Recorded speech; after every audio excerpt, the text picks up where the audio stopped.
성산교회 창립 50주년을 맞이하여 먼저 하나님께 감사와 영광을 돌립니다. 50주년을 맞이하게 된 것은 오직 하나님의 은혜이고, 또 지금까지 성산교회를 거쳐간 많은 성도들, 또 여기 함께 하고 계신 여러분들의 헌신과 충성이 있었기 때문으로 또한 여러분들에게도 참 감사를 드립니다. 세상에는 많은 교회들이 있습니다. 한국의 어떤 기독 언론에서 발표한 다양한 교회 이름들을 소개하려고 합니다. 교회 이름들이 좀 특이하게 지은 교회 이름들을 기독 언론에서 발표했는데, 그 교회 이름들이 이렇습니다. 만사 형통교회, 하늘 스크린 교회, 잘 풀리는 교회, 거북선 교회, 내비게이션 교회, 갈릴리 호숫가 예수님 교회, 재미있는 교회, 새안산 레포츠 교회, 누구나 교회, 도토리 교회, 크리스마스 교회, 와 우리 교회, 굿모닝 교회, 이런 이름들이 있다고 합니다. 세상에 많은 교회들이 있는데 교회들의 모델이 될 만한 교회는 없을까 하다가 제가 사도행전 13장을 읽으면서 본문에 이 안디옥 교회를 묵상하면서 참 모범이 되는 모델 같은 그런 모델 교회로구나, 우리 성산교회가 이런 모델이 따라갔으면 참 좋겠다 해서 이 본문을 가지고 모델 교회는 어떤 교회인가, 안디옥 교회는 어떤 교회였는가 생각해 보려고 합니다. 첫째, 안디옥 교회는 좋은 지도자가 있는 교회였습니다. 좋은 지도자가 있는 교회.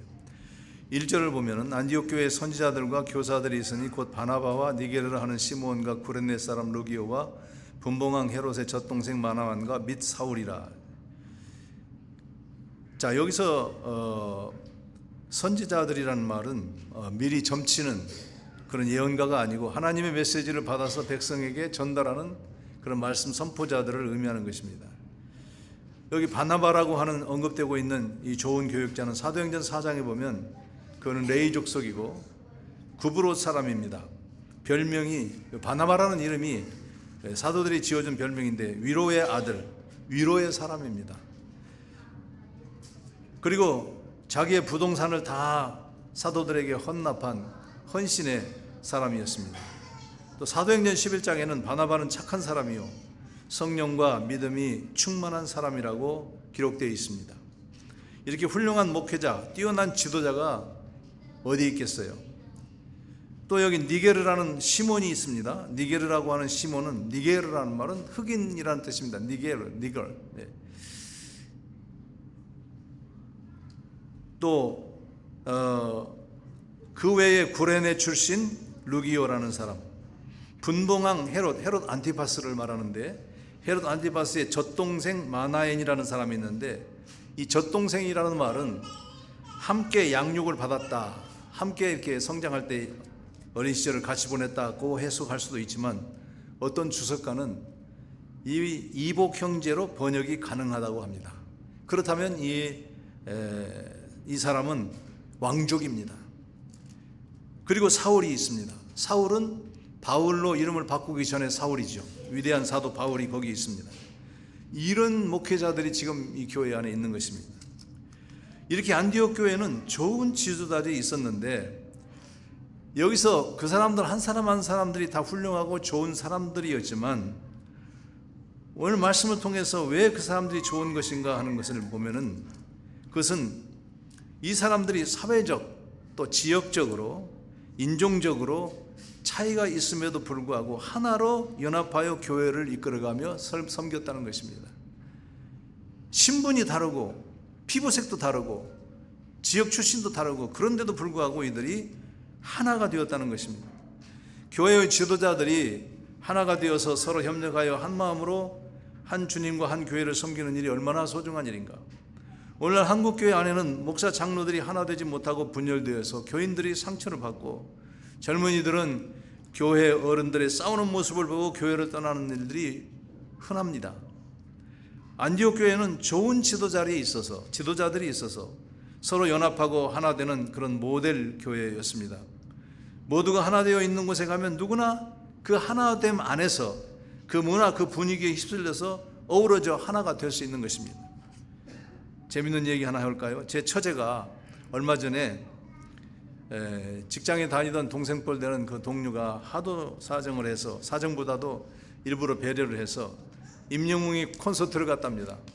뭐 평소에 임영웅을 별로 좋아하지도 않고 그런 거 뭐 관심이 없었는데, 그 동생뻘 되는 사람이 표를 구하기가 굉장히 어려운데 어렵게 표를 구했으니까 같이 가자고 해서 갔대요.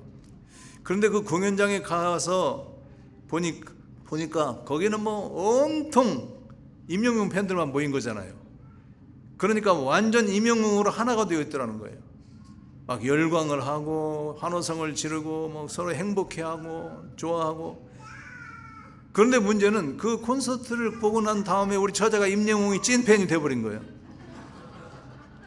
물론 가수가 노래를 잘해서도 그렇지만은 그 하나됨의 열기 속에 자기도 몰입이 돼버리는 거예요. 교회가 와서 보니까 이 교회는 막 서로 하나 돼가지고 막 서로 위로하고 격려하고 칭찬하고, 그런 데서 자기도 이곳에서 같이 녹아져 버리는 것입니다. 이것이 좋은 교회입니다. 교회가 이래야 되는 것입니다. 모두가 예수 그리스도로 하나 되어 함께 찬양하고 열광하고, 또 어우러질 때 복음을 모르는 사람들도, 교회에 처음 나온 사람들도 그 안에서 하나됨의 열기 속에서 그들도 함께 은혜 받고 함께 하나 되는 역사들이 나타날 줄로 믿습니다. 우리 성산교회에 좋은 지도자들 하나님이 이렇게 주셨잖아요. 지도자들도 장로님들, 중직자들 하나 될 뿐만 아니라 우리 모두가 하나 되는 복된 교회가 되기를 축원합니다. 둘째로 모델 교회 안디옥교회는 어떤 교회냐면 예배와 기도에 열심인 교회입니다.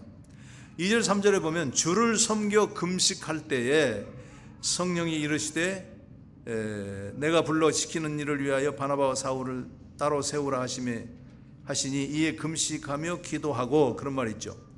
여기 보면 주를 섬겨 금식할 때 그랬어요. 주를 섬겨, 그 말을 NIV 성경에서는 worship으로 번역을 했습니다. 그러니까 그들은 예배를 중요시했다는 거죠. 열심히 예배드리는 교회였습니다. 또 금식할 때에 그랬는데, 금식이라고 하는 것은 열렬히 기도하는 거지요, 물론. 그런데 그 금식은 우리가 치성을 들여서 무엇을 얻어내려고 하는 것이 아니라 내 소원 성취를 위해서 노력과 정성을 쏟는 것이 아닙니다. 영적인 문제에 집중하기 위해서 하나님께만 집중하고 기도를 통해서 하나님의 뜻을 구하고자 하는 간절한 마음으로 하는 것이 금식입니다. 오늘날 잘못 오해를 해서 금식으로 지성이면 감천이란 그런 것이 아닙니다. 이방 종교에서 신을 감동시키기 위해서 금욕과 고행을 행하는 습관이 있습니다. 심지어 그들은 자기 몸을 자해하면서까지 신에게 간절히 뭘 요구하는 것이죠. 그러나 그런 것이 아닙니다. 안디옥 교회는 하나님께 간절히 예배하고 금식하고 기도하는 영적으로 깨어있는 교회였습니다. 사랑하는 성도 여러분, 예배에 대해 얼마나 진지하고 간절합니까? 기도에 있어서 얼마나 깨어있고 열렬합니까? 코로나를 지나면서 많은 교회들이 교인도 줄고 예배 참석률도 떨어졌다고 합니다.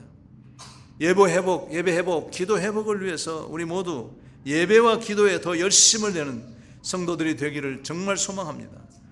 우리 더 열심 내야 됩니다. 예배에 진실해야 됩니다.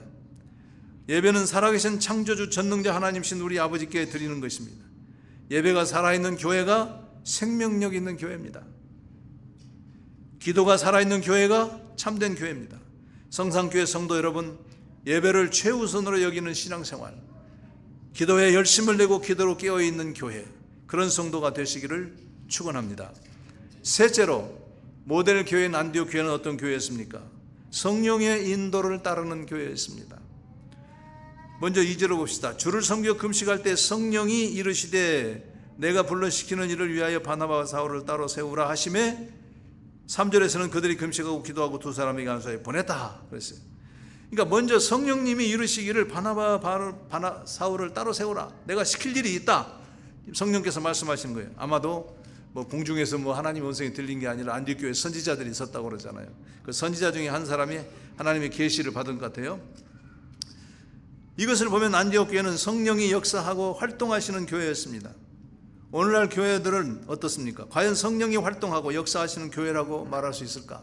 그 교회는 성령이 운행하시고 역사하시고 성령이 이끌어 가시는 그런 활동하는 교회라고 말할 수 있습니까? 성령님의 존재 자체도 무시당하고 성령의 역사나 인도하심을 기대하지도 않고 얼마든지 교회가 잘 굴러갑니다. 교회 안에서 성령의 활동과 역사를 보는가 물으면 무슨 방언이나 환상이나 이런 걸 먼저 떠올리죠.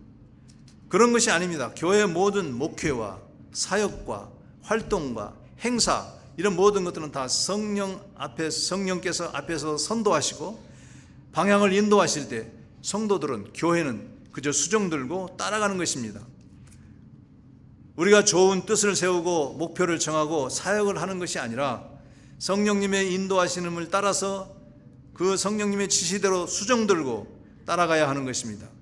교회를 이끌어가는 분이 교회 지도자나 목사나 장로가 아니고 성령님이 교회를 이끌어간다는 사실을 기억하시기를 바랍니다. 교회 또한 모든 사역과 활동들이 말 그대로 교회의 사역이 되어서는 안 되고 성령님의 사역이 되고 성령님의 활동이 되어야 하고, 교회는 성령님의 계획과 명령에 수종 들고 따르는 그런 헌신하는 교회가 되어야 됩니다. 2절에 보면 분명히 아까 성령님이 명령하셨죠. 바나바와 사울을 따로 세워라, 시킬 일이 있다 그랬어요. 근데 3절에 보면 교회가 성령님의 뜻에 즉각 순종해서 금식하고 기도하고 안수하고 선교사로 파송합니다.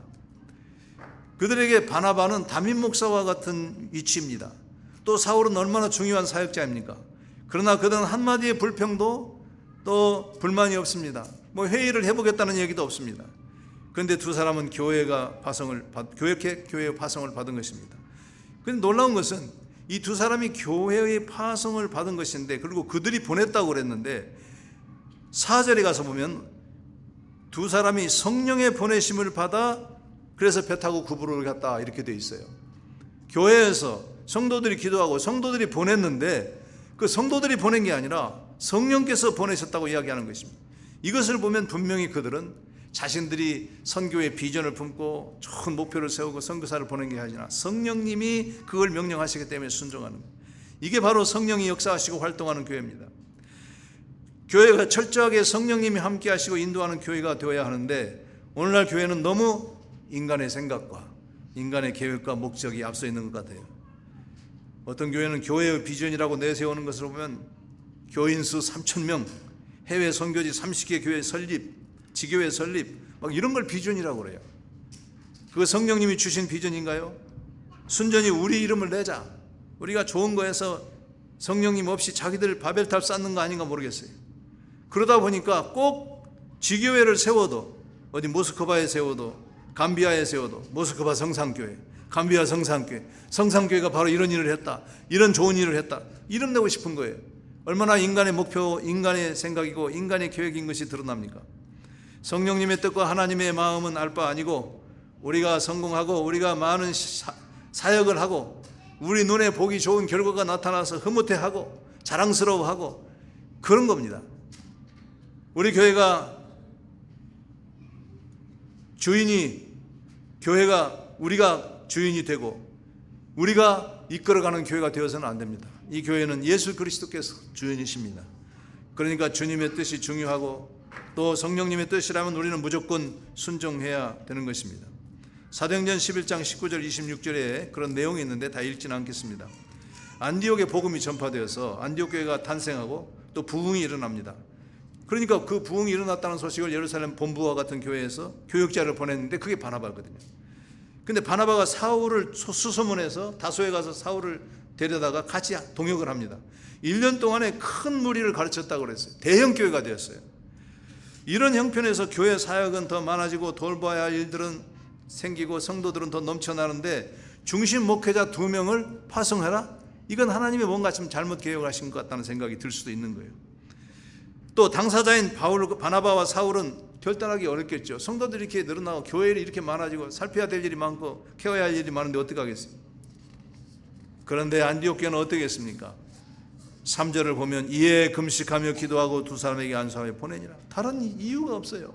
성령님이 그렇게 원하시니까, 하나님이 그렇게 명령하시니까, 성령님의 뜻에 따라서 하나님의 뜻에 따라서 그렇게 할 뿐이에요.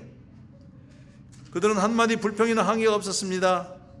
사랑하는 여러분, 성상교회가 이런 교회가 됩니다. 주님의 뜻이면 물을 필요가 없는 거예요. 말할 필요가 없는 거죠. 성령님께 온전히 맡기고 순종하여 따르는 교회, 또 그 일이 우리에게 손해가 되고 우리에게 불편함이 있고 우리가 원하지 않는 일을 할지라도 성령님이 원하신다면 그저 수종 들고 순종하는 그런 교회 되기를 바랍니다. 아브라함은 100세 때 아들 낳았죠. 근데 하나님이 제물로 바치라는 거예요. 그런데 그 아들은 약속의 자녀예요. 그 아들을 통해서 하늘의 별과 같은 자손들이 앞으로 태어나야 되는데 그 아들을 죽이라고 그러니 이게 말이 됩니까? 이것은 이치로도 맞지 않고 도리에도 어긋나고 도덕적 윤리적으로도 말이 안 되는 거예요. 또한 자녀를 제물로 바치는 것은 이방 종교에서나 하는 일이지 이건 하나님의 속성에 맞지도 않는 일이에요. 얼마나 이해가 안 되는 일이 많습니까? 그런데 아브라함은 성경에 보니까 아침에 일찍이 일어나, 뭐 이유가 없어요. 하나님 다시 한번 생각해 보시죠. 얘가 죽으면 자손이 어떻게 번성합니까? 물어보지도 않았어요. 이것이 바로 성도의 자세입니다. 사랑하는 여러분, 교회나 가정이나 개인이나 다 마찬가지예요. 그저 하나님의 명령이라면, 성령님의 뜻이라면 그대로 순종하고 따르는 그런 믿음이 되기를 주의 이름으로 축복합니다. 마지막 네 번째로, 선교에 최선을 다하는 교회였습니다. 모델교회 안디옥 교회는 선교에 최선을 다하는 교회. 안디옥 교회 성령님의 명령을 따라 두 사람을 이제 보냅니다. 그 이후로 그들이 어디로 갑니까? 바로 복음 전하는 일을 하면서 바울의 1차, 2차, 3차 선교 여행인 사도행전에 바로 이 두 편에 기록되는 거예요. 중간에 돌아와서 좀 쉬다가 다시 또 선교로 나가고, 안디옥 교회는 세계 선교의 중심지고 세계 선교의 진심인 교회였습니다. 복음 전도를 위해 기꺼이 두 명의 중심 교육자를 내어드리고 계속하여 선교를 후원하는 사역을 감당했습니다. 선교, 복음 전하는 일은 무슨 우리가 비전을 받아야 하는 것이고 사명, 무슨 은사가 있어야 되는 그런 게 아닙니다. 성도와 교회가 하나님께 받은 명령이고 우리 모두의 사명입니다. 전도는 선택이 아니고 필수입니다. 복음 전도는 무슨 복음 전하는 은사가 있어야 하는 것이 아니라 모든 사람이 다 전도를 해야 되는 것이죠. 오늘날요, 전도를 하지도 않지만 전도가 되지도 않아요. 사실은 교회에서는 전도하라고 강조도 안 해요. 예전에는 교회들을 가보면, 여기 연세된 분들은 교회 가보면 알 거예요. 어떤 교회 가면 성도 배가 운동, 한 사람이 한 사람 전도하자, 이런 얘기들을 쉽게 볼 수 있었거든요. 그런 표현 없어요. 요새 그런 거 주장하는 교회도 보이지가 않아요. 물론 성령님이 역사해야 전도는 됩니다. 그런데 그걸 우리는 가만히 있나요? 여기 성산교회 아직도 빈자리가 있죠. 오늘은 연합예배가 되니까 이 정도 그득 참 좋네요. 여기 누가 채울 거예요? 성령님이 우리의 입과 우리의 손과 우리의 발을 사용하셔서 영혼을 구원하십니다. 그러므로 우리는 때를 얻든지 못 얻든지 전도를 해야 되는 거예요. 전도에 대한 의식을 좀 일깨웁시다. 예수님께서 천국 비유를 말씀하실 때 지옥에 떨어진 영혼들이 거기서 울며 이를 갈미 있으라 그래요. 이를 간다고 그랬어요. 그 말씀을 생각해 보니까 지옥 불 속에서 물론 고통스러워서 이를 가는 것도 있겠지만, 세상에서 살 때 예수 믿고 내 주위에 같이 있었던 형제, 친구, 이웃들의 얼굴을 떠올릴 것 같아요. 성상교회 다니는 김아무개 집사, 그 찢어 죽일 인간. 아니, 이렇게 끔찍한 지옥이 있는데 나한테 교회 가다고 한 번도 얘기도 안 하고 전도도 안 하고 저만 예수 믿고 전도한, 이를 뿌득뿌득 갈 거예요. 그래서 지옥에서는 울며 이를 갈미 있으리라, 그런 말씀을 하지 않았나 생각합니다. 사랑하는 여러분, 어떻게 하시겠습니까? 오늘도 죽어가는 많은 영혼들이 있습니다. 예수님 재림 때에 각 사람이 행한 대로 상을 주신다고 그랬어요. 근데 제가 생각하기에 행실이 옳으냐 그르냐, 또는 삶이 바르냐 아니냐, 선하게 살았냐 못되게 살았냐, 그런 거 따지죠. 근데 그리스도 안에서 우리 한번 솔직히 얘기해 봅시다. 그리스도 안에서 선하면 얼마나 선하겠어요? 또 경건하면 또 얼마나 경건하겠어요? 다 인간이 다 그렇고 그런 거 아니겠어요? 그렇다면 나중에 마지막 때에 주님께서 상급을 주시는 것은, 천국의 영광의 차이는 뭘까요? 바로 전도입니다. 중요한 잣대가 될 것이라고 생각합니다. 많은 사람을 옳은 대로 돌아오게 하는 자는 별과 같이 영원토록 빛나리라 말씀하셨습니다. 사도 바울은 자신이 전도한 그 교인들이 자기의 영광이고 자기의 면류관이라고 했어요. 하나님 앞에서 무슨 뭘로 영광이 되겠어요? 부족하지만 내 입술을 통해서 교회 가자고 예수 믿자고 전도해서 그 예수 믿게 된 사람들 일단 그 영광이 될 줄 믿습니다. 사랑하는 여러분, 안디옥 교회처럼 선교에 진심이고 열정이 있는 복음 전도자들이 다 되는 성산교회가 되기를 축원합니다. 말씀 간단히 다시 정리하면 좋은 모델과 같은 교회는 어떤 교회? 좋은 지도자가 있는 교회. 좋은 지도자는 교회 리더십이 하나 되고 교회가 하나 되는 교회입니다. 또 예배와 기도에 열심히 있는 교회. 뭐 여러 가지 얘기가 없어요. 뭐 세련된 기독교회는 뭐 필요 없어요. 일단 예배에 열심을 내야 되고 기도에 열심을 내야 돼요. 세 번째는 성령의 인도를 따르는 교회. 그러려면 깨어 있어야 돼요. 성령의 음성을 들으려면 늘 말씀과 기도로 깨어 있으면 성령의 인도를 받습니다. 마지막으로는 복음 전도, 선교에 최선을 다하는 교회. 그래서 이 안디옥 교회가 성경에서 사도행전에서는 모델 교회가 됐지만 이제 이 다음에는 우리 성산교회가 모델 교회가 되는 그런 아름다운 역사가 있기를 주님의 이름으로 축원하며 간절히 소망합니다. 기도합시다. 하나님 아버지, 성산교회 50주년을 허락하신 은혜에 감사드립니다. 오늘 안디옥 교회가 모델 교회가 된 것처럼 앞으로 우리 성산교회가 모델 교회가 되게 하옵소서. 우리 담임 목사님과 부교육자들이 진실하고 경건하고 성령이 충만한 종들이 되게 하시고 교회 리더들이 그리고 모든 성도들이 하나 되는 교회 되게 하옵소서. 우리 모두가 예배와 기도 생활에 더 열심을 내는 교회가 되게 하시옵소서. 성령이 충만한 교회가 되어 성령님의 인도와 명령을 따르는 교회가 되게 하옵소서. 우리 모두 복음 전도에 열심을 다하며 때를 어떤지 못 어떤지 전도와 선교에 최선을 다하는 성도들이 되게 하옵소서. 안디옥 교회가 모델 교회가 된 것처럼 성산교회가 모델 교회 될 줄로 믿습니다. 감사하며 주 예수님 이름으로 기도드리옵나이다.